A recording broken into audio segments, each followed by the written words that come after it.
All right, guys, real quick.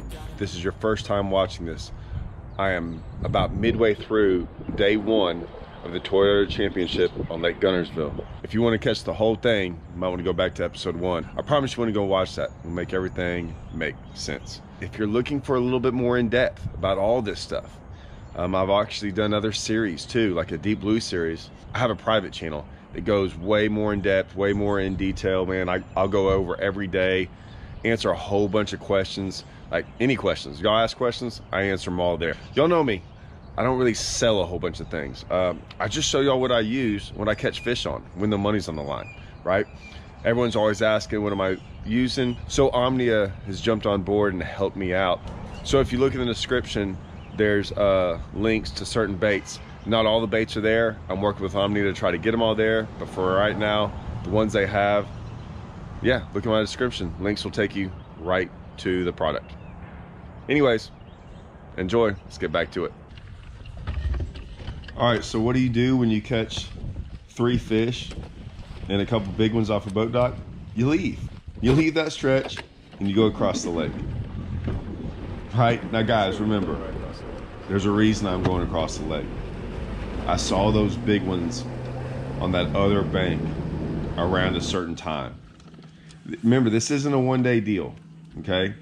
I'm trying to go and figure out everything because it's a multi-day deal. So I'm trying to see what's going on. I'm trying to figure out the timing of all this because remember, guys, I haven't fished much of it. So I go to the other side of the lake, and these are the docks that I threw a pad perch on, but now I'm gonna do what the pattern tells me.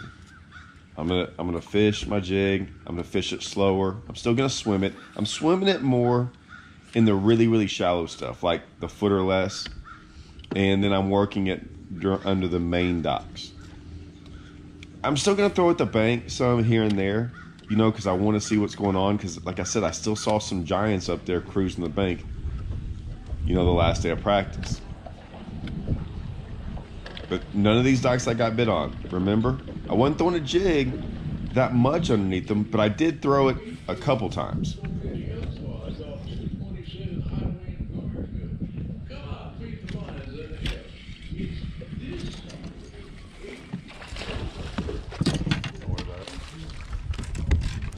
That might go. Yeah, I just threw back in there, and I'm like, I wonder, it's kind of tight, and I just didn't really.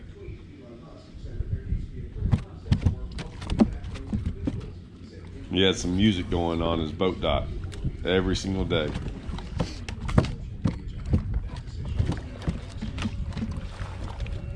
don't even know what I got in there.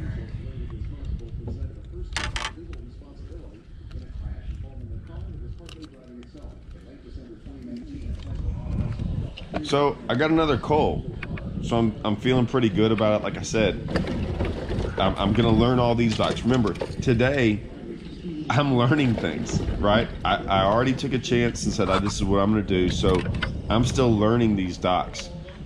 I will say one thing though, guys, that the day kind of ran together for me, and I'm usually really observant and really pay attention to a lot of things. I gotta be honest with you. I was just fishing what was ahead of me and wasn't really paying attention to every single dock that I caught a fish on. I will say that. I'll bring that up later, but for right now, just kind of keep that in mind that I'm just having my head down fishing. So I'm not really worried about where I catch my fish from. Let's just say I probably should have paid a little bit more attention. Like I said, I'll show you all the good things I do in the tournaments. I'll also tell you some of the bad things. That was a mistake I made.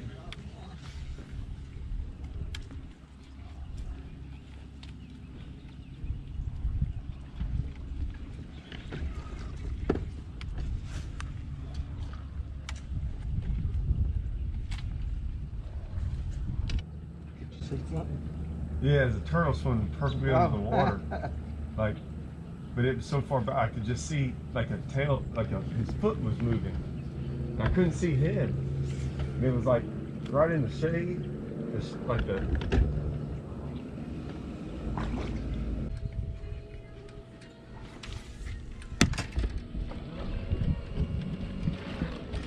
Go through there?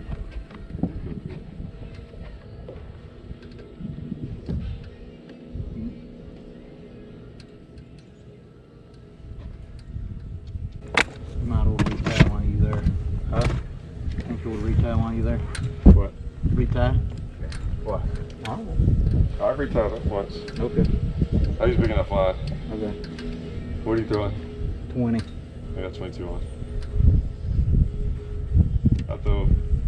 I'm from Raven. I don't think they care. All right. So I throw big line. I actually downsized 222. I was like, well, it's kind of clear.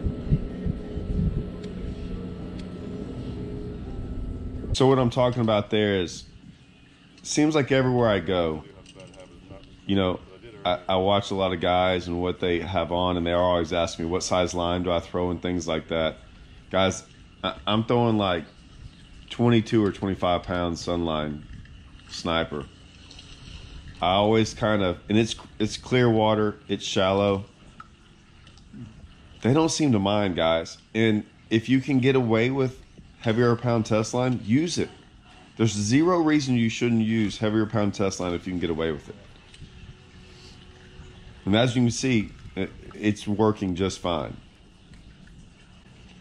This is right where I saw them 5-pounders, man. I was so jacked up all day long to come over here, thinking maybe not where I'm casting, but somewhere down this stretch I'd see them or I'd get bit. It really just didn't happen.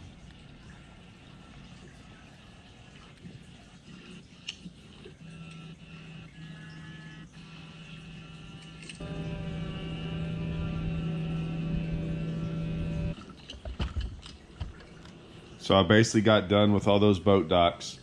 And like I said, I'm still learning, guys. I'm still trying to figure some things out. Most people I don't think would do this. I did, though. What I'm about to do probably will shock some people. But this is just kind of how I fish. I like to see what's going on. I've got time. I've got a pretty good bag going right now. Way more than what I thought I would at this time. So yeah, watch my next move. I bet you no one predicts this. I drive to my starting spot. I wanted to see what happened when I got here in the middle of the day. So there's still a big timing thing going on with the grass, with the sun, with the boat docks, with them on. Something's different because I don't see anything. I'm trying to figure out. I'm just trying to figure it out, right? Why I didn't see those fish on the bank earlier. Right, I should have seen them already, and I haven't. And then I didn't get bit here. So I'm trying to, like I said, I'm still learning, and it's a process, and I want to see what's going on. But like, hey, it only took 10 minutes. I was right here. Now let's go back and start right back where I left off. Now to the left, there was that boat dock right there. That's the one I caught all the fish off of. So I just go to the next pocket over. This is the pocket that I drove from the other side of the lake in practice and came straight to this pocket. I just picked one randomly, and I went in here and got bit on my pad perch in between these two docks in the back. So I just so happened that that's where I came back because that was where I ended. So all that other stuff I basically didn't practice. I only practiced this little spot just for what, 2 minutes, but watch what happens right here.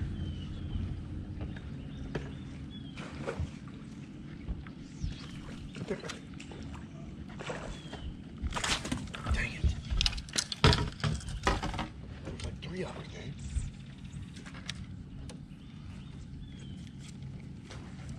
Oh, crap.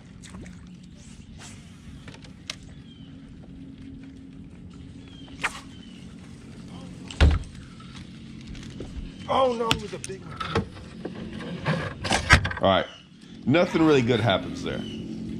As I was coming up in here, I saw 3 of them come out of that dock and bust. And I just happened to throw over there. Now what I had on was a double frog hook with a Magnum Rage Bug. I like to throw that thing. I had talked about putting that on to throw over some of this shallow stuff. I didn't see them, but I heard that. God, they were like right by the boat. I just had my frog. I threw that frog over there. One ate it, but I could tell it didn't like it. And then those So it's what I had tied on, so I just threw it. That's probably not the best thing to throw at schooling fish because of what happened. It ate it, and I could see it in its mouth.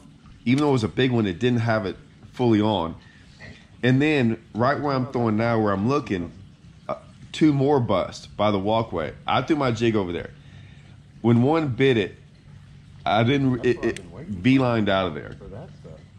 At the last second, I was reeling, but it finally hit the edge of that dock and went the other way. And when it did, you notice I stopped reeling. That's because I couldn't turn her. I didn't think she was going to be big. Like some other ones were like 2.5. But I saw her right when I lost her, I saw her. That's cool. There's a lot more fish all through here. I knew that fish got my bait.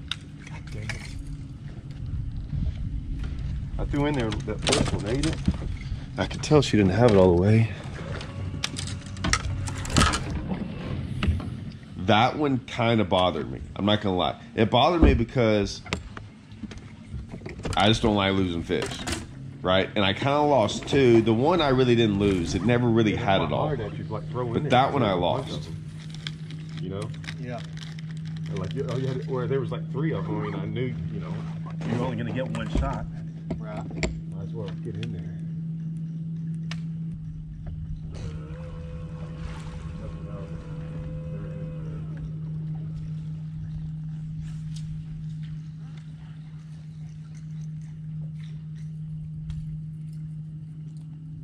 So things are starting to happen, right?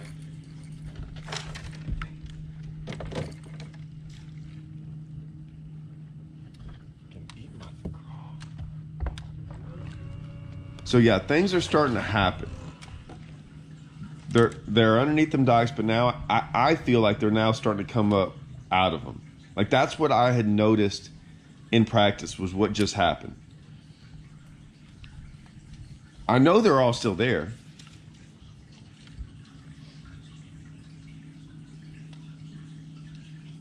Some people ask about how fast I'm swimming a jig and about like the speed of swimming it and things like that. Remember guys, it's crystal clear water for the most part. When I say it's crystal clear, I think it's clear.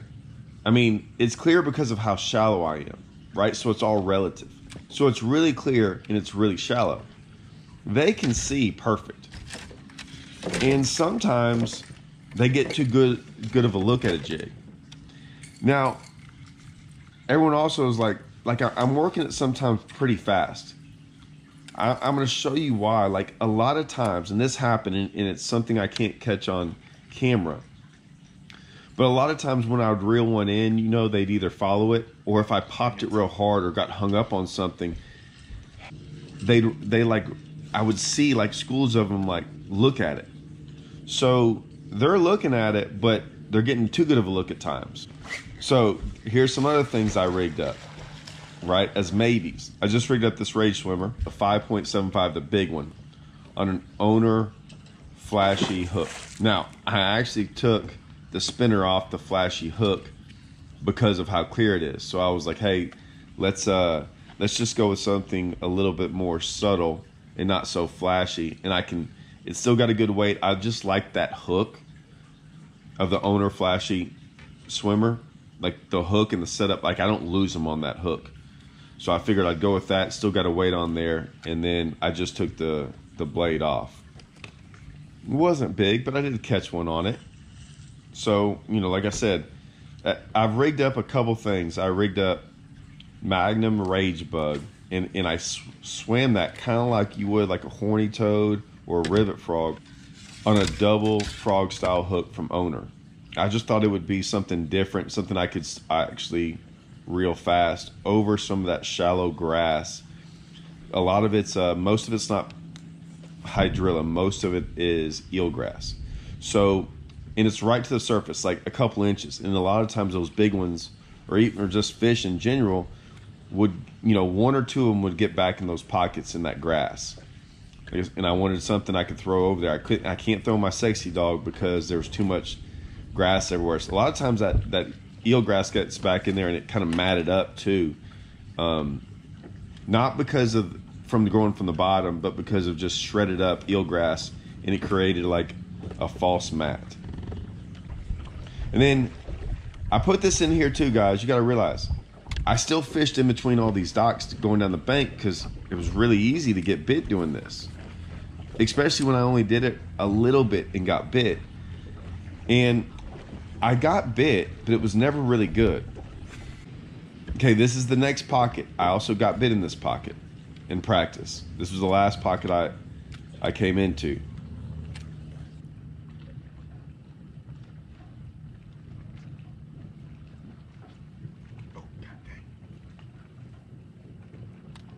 This is really awesome, guys. God dang.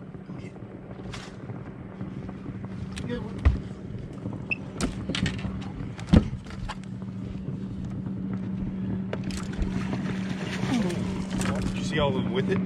I did. God, I can't believe the big one ate it. I never even saw this one. And that might be my biggest one. Ooh. Not look good. Okay, it is my biggest one. Once again, I was throwing on this dock, and there's beams going across it underneath, like wooden beams. There's like 3 or 4 in there. When I was hopping up over that thing, I saw one flash on it. And they wouldn't eat it on the other side. So what I'm saying is like, I had to throw over that beam underneath, under that 2x4. And as I was popping it up, trying to get over the 2x4, I was seeing them all like, they were all like trying to, not eat it, but they were all going after it. But none of them would actually eat it. And I just kept on hopping it up next to that 2x4. And all of a sudden, it came over it and one ate. The ones I were seeing were like 2 and 3 pounders. Look, I'm seeing them again do the same thing. I'm seeing like 3, 4 of them all up in there are like dive bombing it, but they won't eat it. They don't like you up over that tank.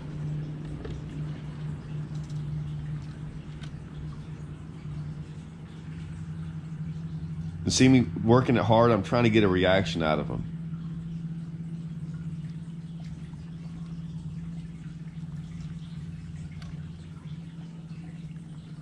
I got really lucky on that big one. That of all those fish that were in there, that big one, when it came over, that was the one that ate.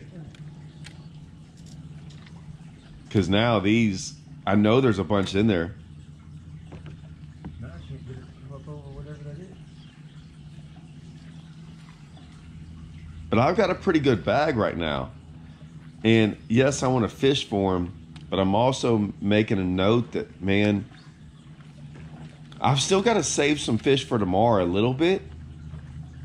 And so if it was a one-day event, maybe I come back to this boat dock. But I'm going to let y'all know, I don't come back to this boat dock. I just keep moving. I'm still trying to figure out some things. I'm still trying to find out. I want to learn more about all these boat docks. What if there's more boat docks like this? I want to know. So like I said, I move on. I'm still fishing it, but they kind of got a little, like I said, they did all that, and I caught that one, and it was like they didn't want to kind of eat again. I probably could have come back here, guys, for sure. But I've got so many more boat docks in front of me, I can find more of them. So I'm gonna go keep looking. I'm always in search mode, guys, especially since I have a pretty good bag. There's a big ball of bait coming toward us right there. Something just blowed up in the middle of it. It was big. I thought it was a duck. I don't see no duck, but like the bait's coming. Probably. Big ball of it. I can't see. I got a bad glare. Gotcha. But yeah, I mean, that's what they should be doing.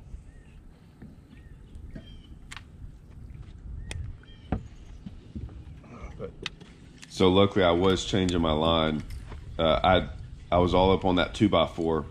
See it? Mm-hmm. See it? Yeah, that's what's been going on. I was all up on that 2x4 when I caught that fish, and she came out around it. So luckily I had to remember to change my line. And I got tired of getting trailers out, so I put a couple trailers in my pocket. What? Oh. All right, hold on. One's busting over here. Get away from, don't get hung up in that rope. And I'm all hung up, man. It's been a train wreck today, just fishing. Look at all my rods. So yeah, one kept on busting over here by this boat dock.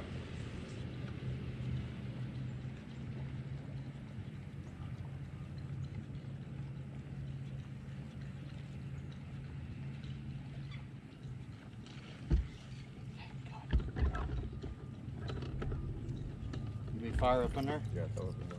I don't think so. I told him to fire on up in there.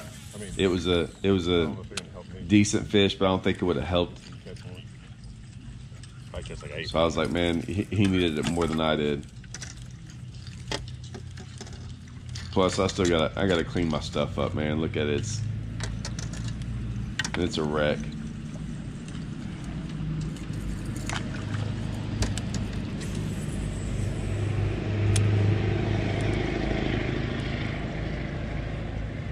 So it's starting to happen. The fish are starting to move away from these docks like I thought they would. I think they went under that dock right there, Todd. Which one? That Okay. gray one. We're going.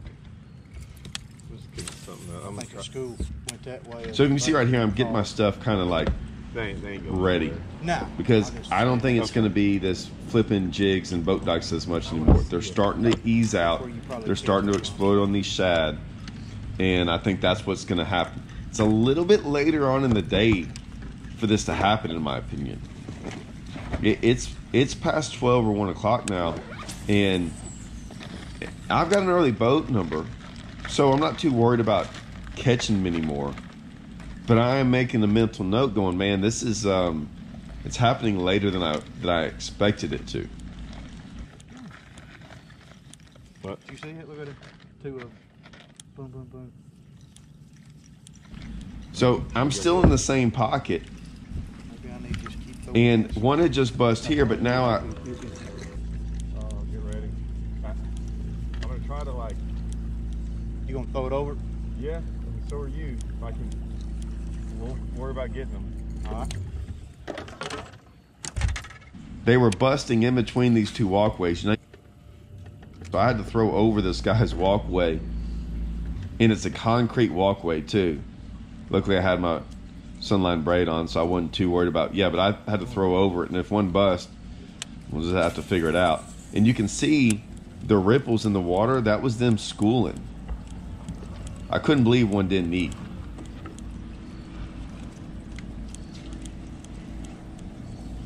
This is actually where I got bit in practice. Remember how I came over here and I had 2 bites in practice on a pad perch? One of them was me throwing over that walkway on the other side, and I got bit. They were coming.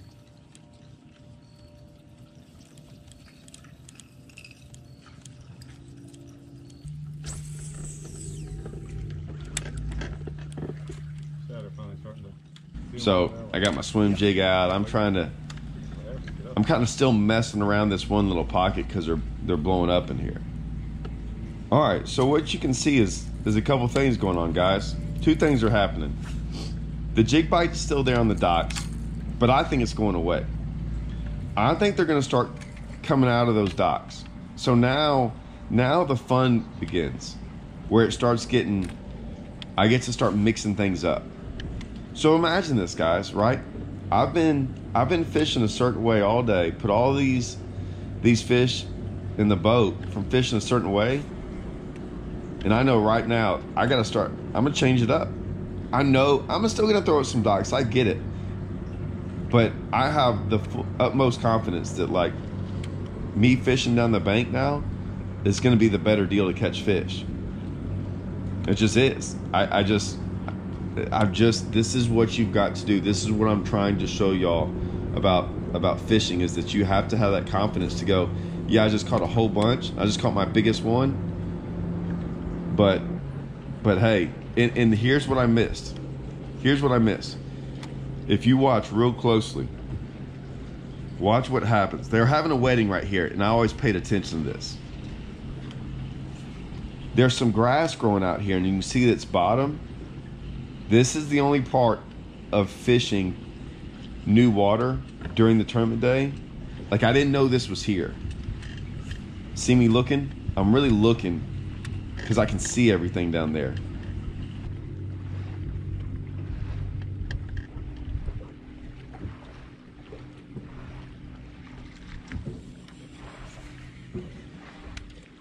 Right there, see me? See me looking? That was like a freaking 7 or 8 pounder. I never knew. Only problem with not fishing, I don't know what it looks like.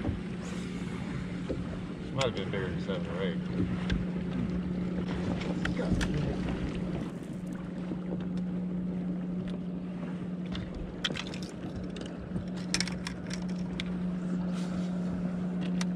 It was sitting on these clumps of eelgrass, man. Like, it was the perfect spot. And I was going, that's some of the problem with fishing new water during the tournament. I rolled up on that. I would have loved to have thrown my pad perch over that fish in 1.5 feet of water on a clumpy, matted eelgrass. There's just no doubt that that thing's gonna bite. And it was the biggest one. It's the biggest one I've seen since I've been here. And I was going, man, I just missed a perfect opportunity. But the day's not over. So, will I catch it? Will I catch any more? We still got some time left, guys. We'll check it out next time on Alabama Waters.